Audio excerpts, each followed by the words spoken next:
Hi! Hello mga kalasa! Welcome sa Lasang Pilipina.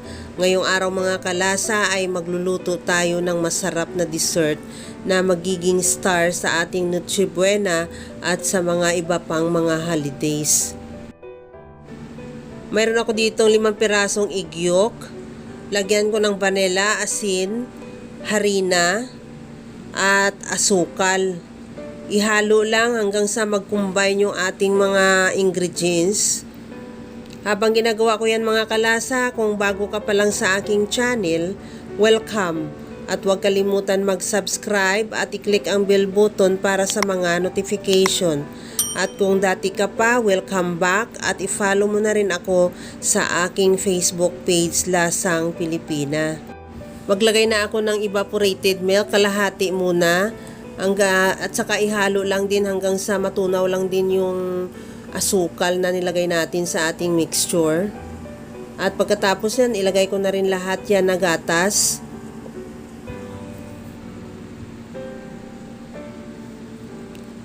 Ganyan lang, ihalo lang din. At pagka nahalo na rin mabuti, ilagay ko na yan sa kalan at lutuin.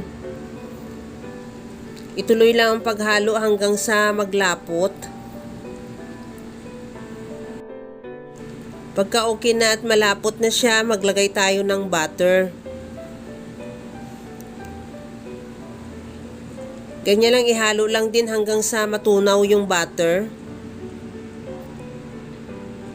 Pagka okay na nakita mo ng tunaw na rin yung butter, patayin na natin yung apoy at ilagay na natin yan sa bowl. At palamigin muna. Takpan lang natin yan ng cling wrap at ilagay muna ulit sa ref para lumamig.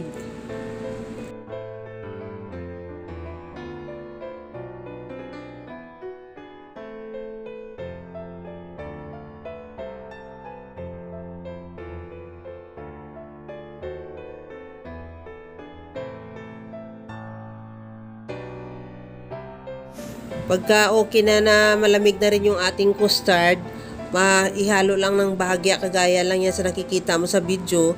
Maglagay na tayo ng all-purpose cream.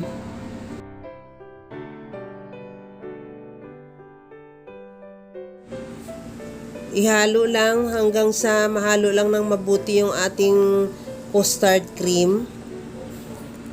Pagkatapos okay na yan, maglagay ako ng evaporated milk sa isang bowl at i-soak ko na yan o isawsaw ko na yung graham crackers at i-layer ko na rin yan sa molder. Basain mo lang ng mabuti yung crackers kasi mas maganda talaga at napakasarap niya pagka talagang moist siya at saka masipsip talaga siya sa gatas para madali rin kumapit yung ating cream mamaya pag nilagay na natin. Pagkatapos niya na malayer na natin yan ng graham crackers sa ating molder, maglagay na tayo ng custard cream natin. Ganyan lang, paulit-ulit lang yan hanggang sa maubos lang natin yung ating cream or depende kung ilang layer ang magawa mo. Sa akin, 3 layer yung nagawa ko dyan. Pagkatapos niyan, takpan muna natin ulit at ilagay muna sa ref para mag-set lang din siya.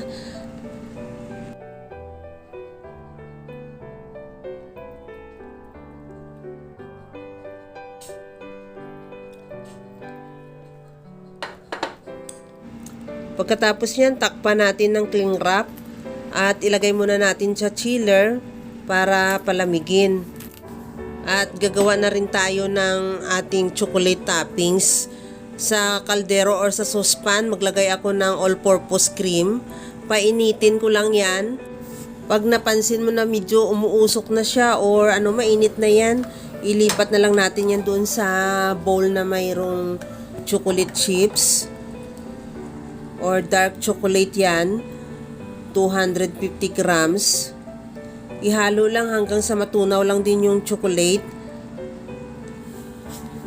At pagka okay na yan, ilagay na natin yan doon sa ating cake.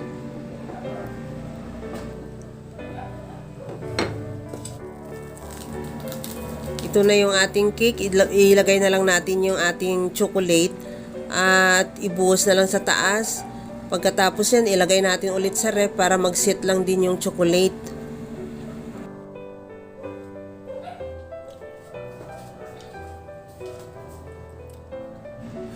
At ito na yung ating Boston cake. Kaya mga kalasa, kung nagustuhan mo yung ating video, please like na lang at pakishare na rin sa inyong mga friends. At kung bago ka pa lang sa aking channel, subscribe na at i-click mo na rin ang bell button para sa mga notification. Ito na mga kalasa, alam ko kayang-kaya mo rin itong gawin dahil sa sobrang simple at napakadali niya lang lutuin. Kagaya lang lagi sa sinasabi ko na wala namang hindi marunong magluto basta sa simpleng paraan lang. Tikman na natin yan yung ating Boston cake na talagang napakasarap niya at sigurado yan na talagang magugustuhan ng buong family dahil lalong na sa Noche Buena mayroon ka ng isang recipe para panghanda.